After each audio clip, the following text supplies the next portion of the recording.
किती वर्ष झाली कुणास ठाऊक, पण ज्याच्या दर्शनानं मन आनंदून जातं, तृप्त होतं, तो देवच आपल्या दारी येतोय म्हटल्यावर साऱ्यांना आनंदाचे भरते येते. अशा श्री रामेश्वर नारायणाचा पालखी सोहळा मालवणात होतोय. देवच भक्तांच्या भेटीसाठी दारी येत असल्यानं मालवणवासीय सुखावून गेलाय. रामेश्वर नारायणाच्या या स्वागतासाठी अवघं मालवण सजलंय. दरवर्षी दीपावलीला मालवणच्या या राजाच्या पालखीचा अनुपम सोहळा पाहून सारेच धन्य होतात. या पालखी सोहळ्याचे भाग घेतात त्यांच्या मुखावाटे शब्द बाहेर पडतात. अजी काय वर्णनावा हा सोहळा. मालवणचे ग्रामदैवत श्रीदेव रामेश्वर नारायणाच्या पालखी सोहळ्याला ऐतिहासिक महत्त्व आहे. या पालखी सोहळ्याला याची देही याची डोळा पाहण्याचा आनंद काही अवर्णनीयच असतो. त्यामुळे संपूर्ण मालवणवासीय हा सोहळा आपल्या डोळ्यात साठवण्यासाठी आतुरलेले असतात. या सोहळ्याच्या निमित्तानं मालवण बाजारपेठ विद्युत रोषणाईनं सजली आहे. व्यापारी आणि व्यावसायिक यांच्या दृष्टीनं या पालखी सोहळ्याचं वेगळं महत्त्व असतं. पालखी सोहळ्याच्या निमित्तानं मोठ्या संख्येनं मालवणवासीय बाजारपेठेत येत असतात. त्यामुळे बाजारपेठेतील व्यापाऱ्यांनी विक्रीस लावलेल्या वस्तू सामानाची मोठ्या प्रमाणात विक्री होते.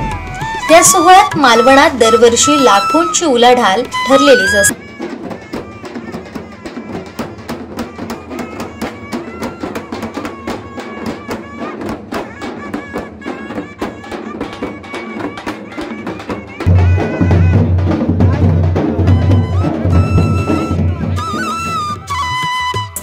मालवणच्या देऊळवाडापासून ते मेढ्यापर्यंत आणि शहरातील इतर परिसर तसेच किनारपट्टीवर लहान मुलांनी बनवलेले वाळूचे किल्ले, चलचित्र देखावे, अनेक ठिकाणी असणाऱ्या सत्यनारायणाची पूजा आदींमुळे पालखी सोहळा रंगत जातो.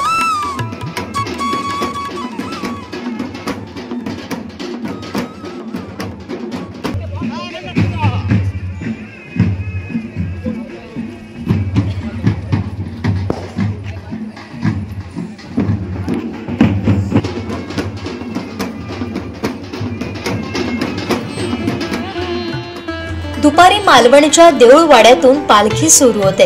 ती आडवण वायरी येथून ढोलताशांच्या गजरात आणि फटाक्यांच्या आतषबाजीत पुढे सरकते. वायरी भूतनाथला पालखी आल्यानंतर रामेश्वर नारायण भूतनाथाची भेट घेतो. ही भेट घेतल्यानंतर पालखी दांडेश्वर मंदिराकडे जायला निघते. छत्रपती शिवाजी महाराजांनी ज्या ठिकाणी सिंधुदुर्ग किल्ल्याचं भूमिपूजन केलं त्या मोर्याचा धोंडा या ठिकाणी पालखी थांबते.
भाविकांनी दर्शन घेतल्यानंतर पालखी दांडेश्वर मंदिर किनाऱ्यावरून बंदर जेटी ते काळबादेवी मंदिराकडे रवाना होते।